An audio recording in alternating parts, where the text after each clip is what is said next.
Bismillahirrahmanirrahim. Rabbana atina min ladunka rahmatan wa hayyi lana min amrina rasyada. Rabbi zidni ilma warzuqni fahma. Rabbi shrah li sadri wa yassir li amri wahlul 'uqdatam min lisani yafqahu qawli. Subhanaka la ilma lana illa ma 'allamtana innaka antal alimul hakim. La haula wa la quwwata illa billahil aliyyil azim. A'udzu billah, bismillah, alhamdulillah, wassalatu wassalamu ala rasulillah sayyidina wa habibina wa syafi'ina wa maulana Muhammadin ibni Abdillah wa ala alihi wa sahbihi wa man tabi'ahum wa amma ba'd. Hadirin jamaah Masjid Miftahul Huda yang insyaallah dimuliakan Allah Subhanahu wa taala. Alhamdulillah wa syukur ala ni'amillah. Kita panjatkan puja dan puji syukur kita kepada Allah Subhanahu wa taala atas segala nikmat dan karunia yang senantiasa Allah berikan kepada kita, sehingga di malam hari ini kita masih bisa hadir di tempat yang insya Allah penuh limpahan rahmat dan barakah. Semoga niat baik, amal baik kita semuanya dikabul, diterima oleh Allah Subhanahu wa taala. Amin ya rabbal alamin. Hadirin jamaah rahimakumullah, baik kita lanjutkan kembali pengajian kitab Tanqihul Qaul, masih membahas tentang fadilah zikrullah. Sekarang kita memasuki dua hadis yang terakhir, tiga hadis yang terakhir dari fadilah zikrullah. Bismillahirrahmanirrahim. Wa qala sallallahu alaihi wa alihi wa sallama uzkurullaha zikran khamilan bi kha'in mu'jamatin summa billami ay munkhafidhan. Qila ay qala ba'du suhub wa ma dzikrul khamilu ya Rasulallahi, qala adz-dzikrul khafiyyu. Rawahu Abdullah ibn al-Mubarak an Damurah bin Habib, wallahu a'lam. Wa qala sallallahu alaihi wa alihi wa sallama, dan Rasulullah sallallahu alaihi wa alihi wa sallama bersabda, kata Nabi, udzukurullaha, zikirlah kalian kepada Allah. Zikirlah kalian kepada Allah zikran khamilan, dengan zikir yang khamil. Khamil di sini dibacanya dengan menggunakan kha kemudian lam, khamilan artinya munkhafidhan, artinya dengan zikir yang rendah suaranya. Menurut keterangan hadis ini, kata Nabi, zikirlah kalian dengan suara zikir yang rendah, gak usah teriak-teriak, pelan-pelan saja. Nanti kita akan lihat untuk siapa zikir pelan-pelan seperti ini. Qila, ditanya Rasulullah, maksudnya qala ba'dus suhub, ada salah seorang sahabat bertanya kepada Nabi, wa madzikrul khamilu ya Rasulullah, apakah zikir khamil itu wahai baginda Rasul? Apa yang dimaksud dengan zikir yang suara pelan itu ya Rasul? Apa yang dimaksud dengan zikir yang suara rendah itu ya Rasul? kata salah seorang sahabat. Qala, Nabi sallallahu alaihi wasallam menjawab, yang dimaksud dengan zikir khamil itu kata Nabi az-zikrul khafi, yaitu zikir yang sifatnya khafi, tersembunyi, rahasia, gak kedengeran sama orang. Itu az-zikrul khafi. Nah, riwayat hadis ini direwatkan oleh Abdullah ibnul Mubarak dari Damurah bin Habib. Namun dalam hal ini mari kita sama-sama lihat apa yang ditakwil, apa yang dijelaskan oleh ulama. Bagaimana bijaknya ulama-ulama dalam menyikapi hadis ini. Kalau kita hanya sekedar lihat teks hadisnya, pasti kita akan melarang orang yang zikir teriak-teriak. Kalau kita hanya melihat redaksi hadis ini, pasti kita akan melarang orang yang zikirnya dengan suara keras, seperti yang tadi kita baca. La ilaha illallah, teriak-teriak kita semua tadi zikir.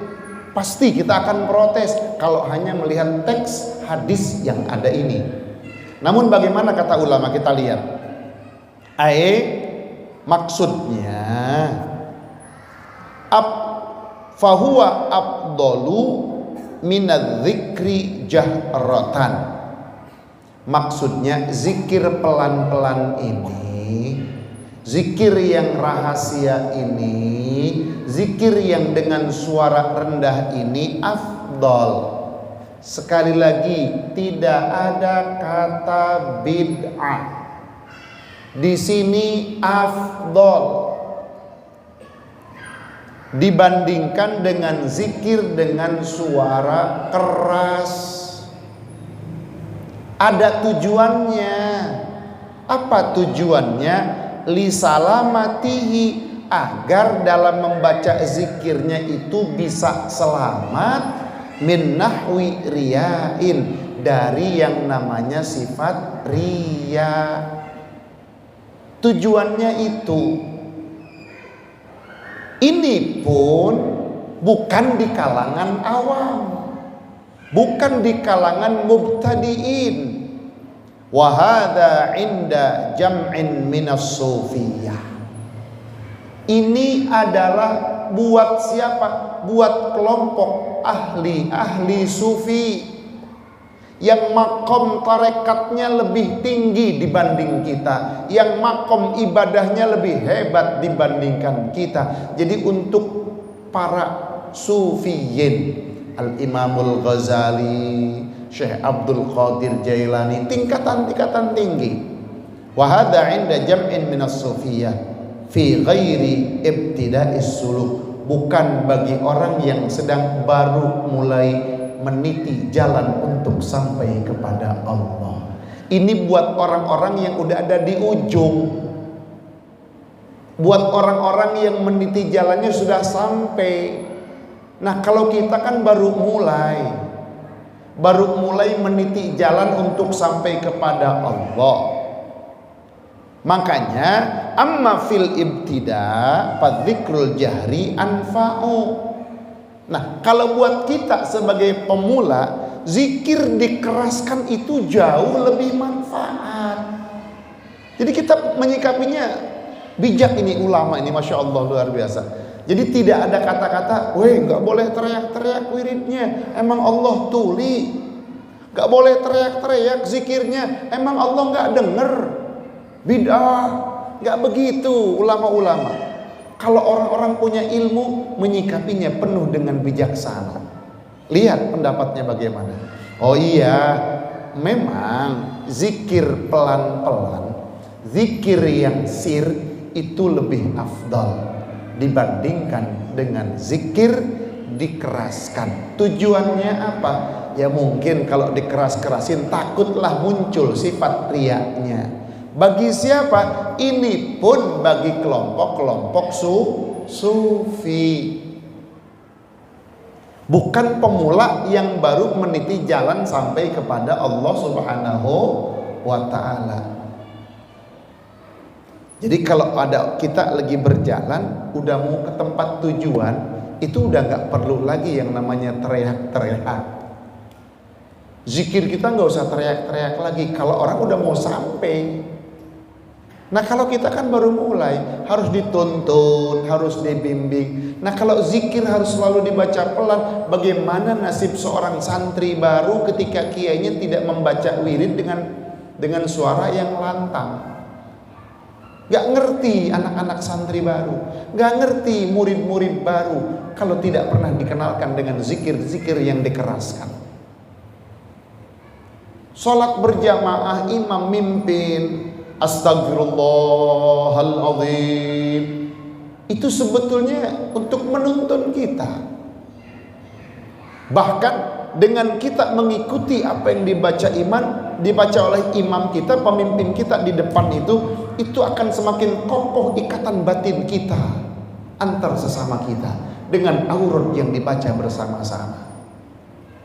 Jadi rasanya nggak ada salahnya kalau kita zikir keras. Nah kita adalah mubtadi fis suluk, orang yang sedang mulai dalam meniti jalan sampai kepada Allah Subhanahu wa Ta'ala. Makanya amma fil ibtida fadzikrul jahri anfa. Nah di sini bagi pemula zikir dikeraskan itu jauh lebih manfaat. Kenapa dipilih yang lebih manfaat? Karena Nabi, waqad kana Nabi sallallahu alaihi wa alihi wasallam, karena Nabi sallallahu alaihi wa alihi wasallam selalu menyuruh, ya'muru kulla insan, menyuruh kepada setiap manusia bima huwal aslah al anfa'lah, untuk melakukan sesuatu yang lebih baik dan lebih manfaat untuk dirinya. Nabi selalu menyuruh kepada manusia, lakukan yang lebih maslahat, lakukan yang lebih manfaat. Mana? Kalau ternyata yang lebih maslahat dan lebih manfaat zikrul khafi, lakukan yang khafi. Kalau ternyata lebih manfaat yang jahar, lakukan yang jahar. Ambil apa yang disampaikan Nabi, lakukan apa yang maslahat, lakukan apa yang lebih manfaat.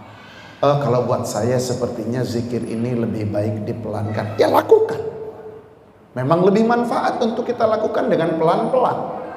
Tapi kalau misalkan anak-anak pelan-pelan gak paham, gak dengar, gak ngerti, ini kayaknya lebih pantas, lebih baik, lebih manfaat untuk dikeraskan. Keraskan. Jadi tidak ada larangan sedikit pun untuk melakukan zikru al-jahri.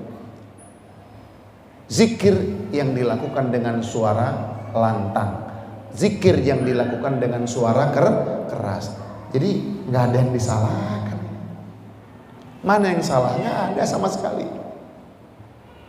Ini kalau yang menyikapinya orang berilmu gitu. Nah kalau orang nggak berilmu menyikapinya berbeda nanti. Dikit-dikit neraka, dikit-dikit neraka, ya bingung kita juga. Wirid tahlilan, la illallah, neraka. Apaan? Ini gimana ceritanya? Tahlil baca la ilaha illallah langsung neraka gitu. Jadi ayo bismillah lah. Gak usahlah kita saling menyalahkan, menghujat orang lain lah. Kita sikapi semuanya dengan bijak, dengan ilmu. Makanya betul, man kathura ilmu qalla inkaruh. Orang yang banyak ilmu akan sedikit menyalahkan orang lain. Kalau orang banyak ilmu, nah Imam Syekh Nawawi udah banyak ilmu, enggak langsung merta-merta, oh iya zikir itu adalah yang khafi, jangan yang jahar. Enggak begitu. Lihat, dengan bijak menyampaikannya. Ternyata ini adalah buat para ahli sufi yang makomnya sudah ada di ujung jalan untuk sampai kepada Allah. Udah nggak perlu lagi dengan zikir dijaharkan, cukup dengan duduk zikir sendiri sok mantap.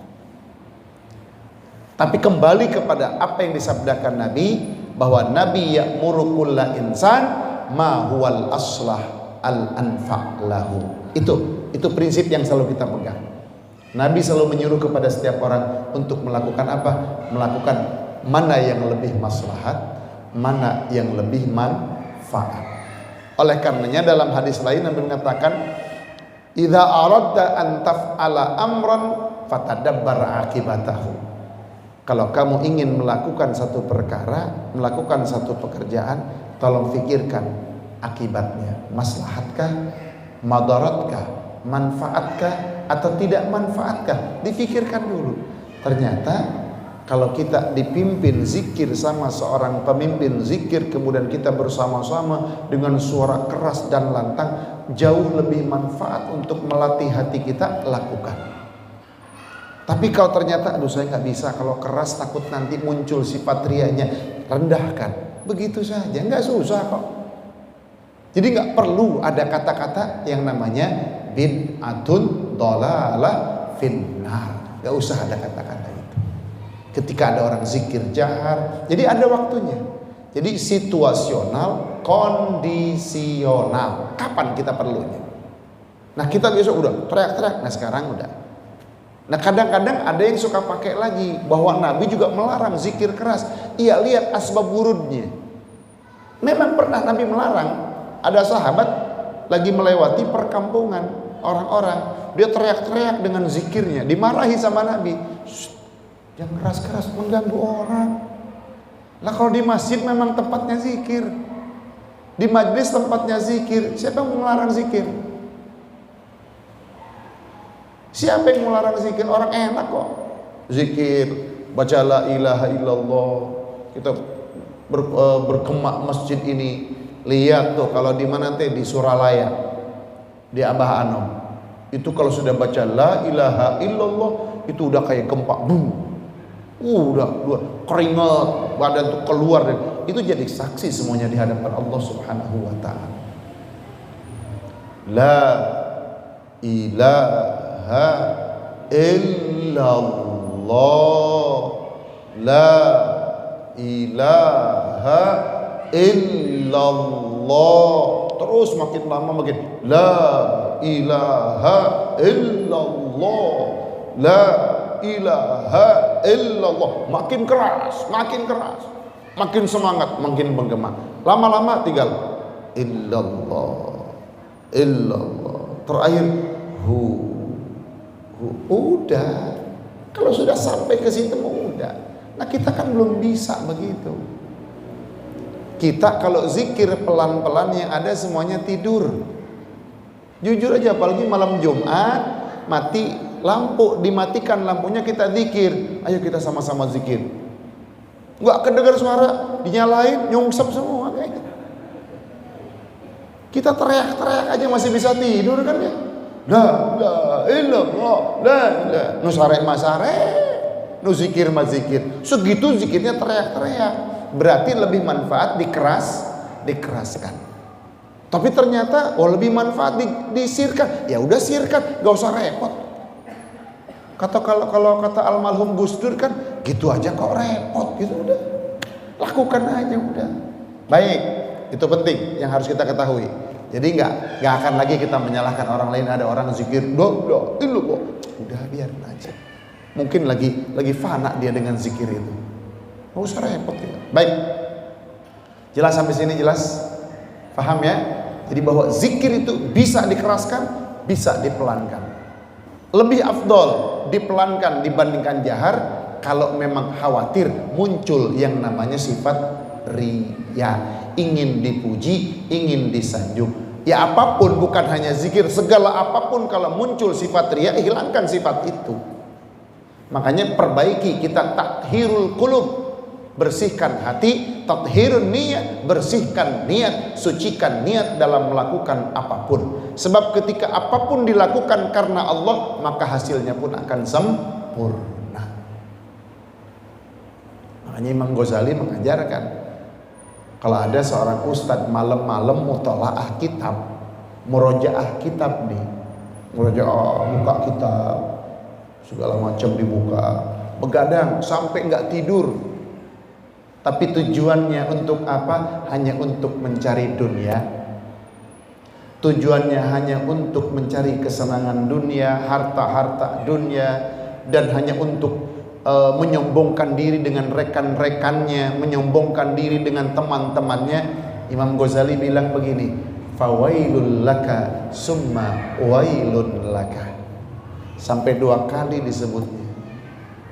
Tidak akan ada kebahagiaan buatmu, tidak akan ada kebahagiaan buatmu, celaka buat kamu, sengsara buat kamu, kalau niatnya bukan karena Allah. Tapi kalau ada ustadz, kiai, murojaah, mutolaah malam, tahajud malam, tujuannya karena besok mau ngajar, mau taklim, mau menyampaikan nasihat, tujuannya untuk memberikan pemahaman kepada orang yang tidak paham atau belum paham. Apa kata Imam Ghazali? Fatubalaka summa tubalak. Kebahagiaan buatmu, keberuntungan buatmu, keberuntungan buat kamu. Karena niatnya adalah untuk taklim. Taklim itu adalah pekerjaannya Nabi. Jadi yang jadi guru jangan malu. Nabi ngajar. Karena memang tugas Nabi ngajar. Wa yu'allimuhumul kitaba wal hikmah. Nabi mengajarkan kepada masyarakat Alkitab, mengajarkan Al-Quran, dan Nabi mengajarkan As-Sunnah. Baik, yang berikutnya, waqala sallallahu alaihi wa alihi wasallam, Rasulullah sallallahu alaihi wa alihi wasallam bersabda, afdalul ibadi darajatan indallahi yaumal qiyamah, hamba yang paling utama derajatnya, hamba yang paling baik derajatnya di sisi Allah pada hari kiamat nanti. Siapa orang yang paling tinggi derajatnya? Siapa orang yang paling baik derajatnya di sisi Allah di hari kiamat kelak? Az-zakirunallaha katsira, yaitu orang-orang yang banyak zikir kepada Allah. Mudah-mudahan kita termasuk di dalamnya. Ya, kita kan ngaji zikir dulu, beres sholat zikir dulu, sebelum sholat zikir dulu, setiap kesempatan kita zikir kepada Allah. Dan zikir itu bukan hanya membaca subhanallah, bukan hanya sekedar membaca la ilaha illallah. Melihat keesaan dan keagungan Allah pun termasuk zikrullah. Kemarin kita sudah melihat kebesaran Allah, melihat keagungan Allah ketika hari Selasa kemarinnya terjadi gerhana bulan total. Itu kita mengakui kebesaran dan keagungan Allah. Sebab kata Nabi, inna syamsa wal qamara ayatan min ayatillah, bahwa matahari dan bulan ini merupakan salah satu di antara tanda kebesaran Allah. Baik, jadi kata Nabi, orang yang paling, hamba yang paling baik derajatnya di sisi Allah hari kiamat adalah orang yang banyak zikir. Apa hanya laki-laki saja? Wazakirat, termasuk di dalamnya juga perempuan-perempuan yang banyak zikir. Nah, di sini yang perempuan nggak disebut sama Nabi, kan tidak disebut az-zakirin Allah wazakirat, tetapi kata Syekh Nawawi ini sudah mencakup.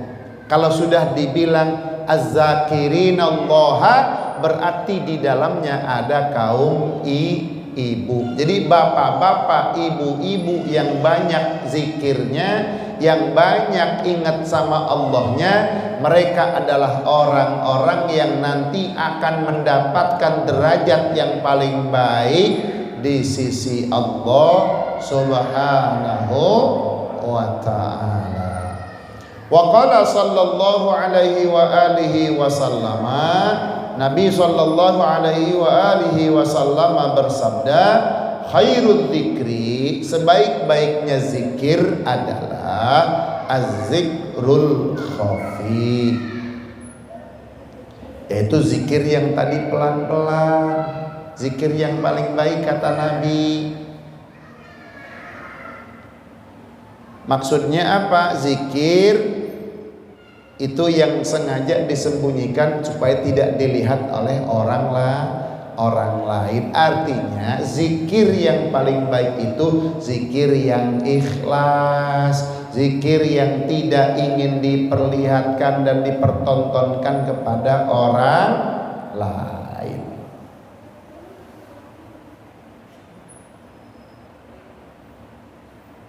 Wa khairul ibadah, dan sebaik-baiknya ibadah itu akhaffuha, ibadah yang ringan. Makanya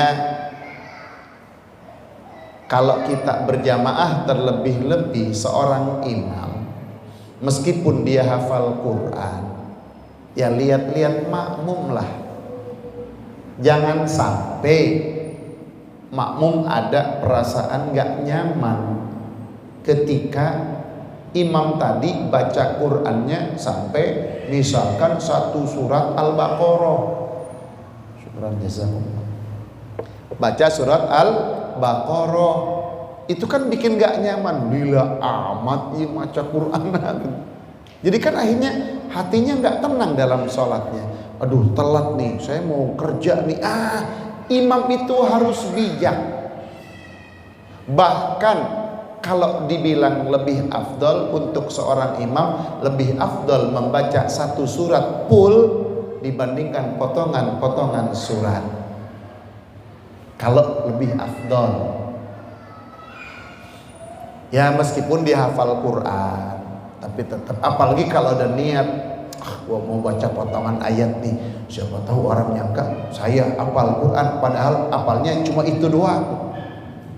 Allahu Akbar, baca Fatihah terus amanar rasulu bima unzila ilaihi sampai beres. Hafal Quran, padahal eta nang hafal Quran 2 bulan.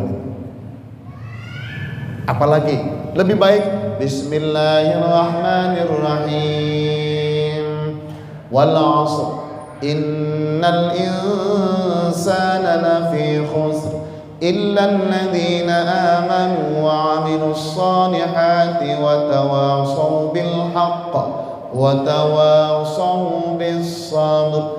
Lebih afdal itu yang dibaca. Baik ya? Jadi lebih baik satu surat full. Ya, tapi tentunya jangan sampai hanya kulhu dengan inna doang ya. Ini zuhur inna, asar inna, maghrib inna, isya inna, subuh ge inna jeung kulhu. Sampai taraweh. Ada yang taraweh Allahu Akbar, salamun qawlan min rabbir rahim. Allahu Akbar, cepat teuing ya. Ada yang Yasin, Allahu Akbar, kopet itu. Itu jangan Yasin teuing, atau minimal Yasin wal Qur'anil Hakim innaka laminal mursalin ala siratim mustaqim. Minimal itu. Allahu Akbar. Nanti rakaat berikutnya lanjutin Tanzilal Azizir, terusin lagi, terus aja begitu sampai hatam tuh. Apalagi kalau Sayyidina Utsman salat malamnya aja hatam Quran. Sayyidina Utsman ibni Affan salat malamnya hatam Al-Quran. Masya Allah. Baik. Jadi kata Nabi, zikir yang baik adalah zikir khafi. Ibadah yang baik, ibadah yang akhaf. Akhaf itu yang ringan, enteng, jangan membebankan. Jangan terlalu rukuknya. Ya lihat-lihat, kalau kita sendiri ya sudahlah, subhana rabbiyal a'la, subhana rabbiyal azimnya mau 11 kali juga boleh. Tapi kalau berjamaah cukup 3 kali. Sujud kalau sendiri ya sudah, mau lamain juga boleh. Tapi kalau lagi banyakkan orang, apalagi banyak yang tua-tua yang gak kuat, ya sudah cukup 3 kali saja. Lihat situasi dan kondisi saja. Lagi ngimamin Jumat, ini udah mendung banget nih. Kalau saya baca sabbihis, kayaknya takut keburu hujan, jamaah kasihan. Ya sudahlah, baca alam taro sama aro'aita, selesai. Imam tuh harus paham tuh, harus bijak gitu. Ini mah enggak, ya Allah. Udah tahu mendung, udah sebentar lagi turun. Baca Fatihah, terus baca surah Al-Jumu'ah.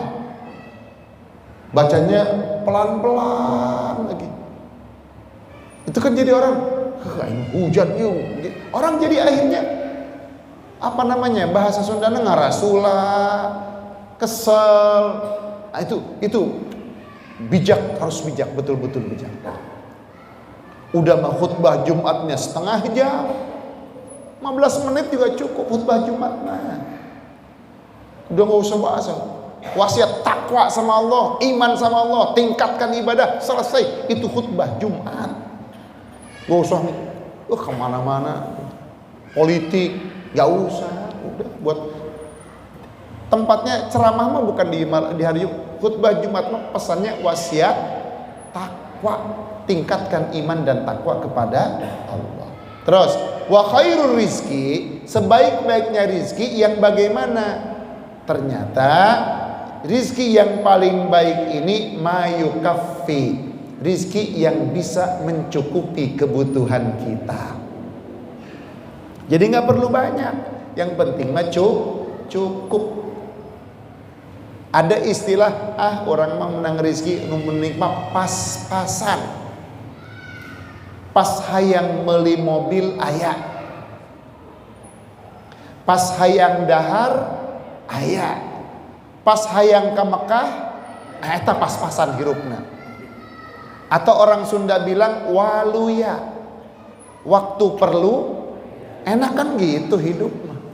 Waktu perlu ya udah. Jadi sebaik-baik rizki itu mayukaffi, rizki yang bisa mencukupi kebutuhan kita. Jadi nggak perlu banyak. Ngapain banyak-banyak? Kita bingung nyimpennya di mana.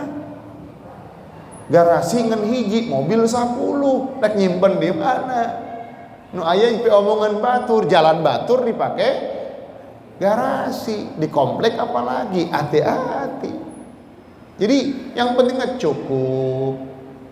Kita mau perlu sesuatu ada, ya udah. Lebih baik yang cukup daripada yang banyak. Banyak belum tentu cukup soalnya. Yang cukup mah insya Allah ya cukup, banyak pasti. Ya itu tadi, mau makan, mau beli baju, mau ke mall ada, mau kemana aja ada, rizkinya ada, uangnya. Itu yang penting mah, itu rizki yang paling baik. Wallahu a'lam. Nanti kita lanjutkan tentang fadilah tasbih di pertemuan berikutnya insya Allah. Jadi zikir yang paling baik zikir khafi, yaitu zikir yang bisa kita menghindarkan diri dari pandangan manusia, artinya hilang sifat riyanya, itu jauh lebih baik dengan zikir khafi. Tapi kalau seandainya kita butuh untuk dijaharkan, ya silakan. Ingat pesan Nabi bahwa Nabi ya'muru kulla insanin bima huwal aslah al-anfa'lah. Nabi selalu mengajarkan agar melakukan yang maslahat dan melakukan yang manfaat. Zikir khafi ternyata enggak manfaat, ya udah jangan dilakukan. Zikir jahar ternyata lebih manfaat, ya lakukan. Ternyata yang dikeraskan enggak manfaat buat diri kita, ya sudah jangan dilakukan. Lakukan yang pelan-pelan. Tapi enggak mungkin pelan enggak manfaat, jahar enggak manfaat, eta mah jelema nu males zikir. Beda lagi itu mah, beda deui eta mah, beda deui ya. Wallahu a'lam bishawab. Mudah-mudahan pengajian kita diberkahkan oleh Allah, mendapatkan ilmu yang manfaat. Al-Fatihah.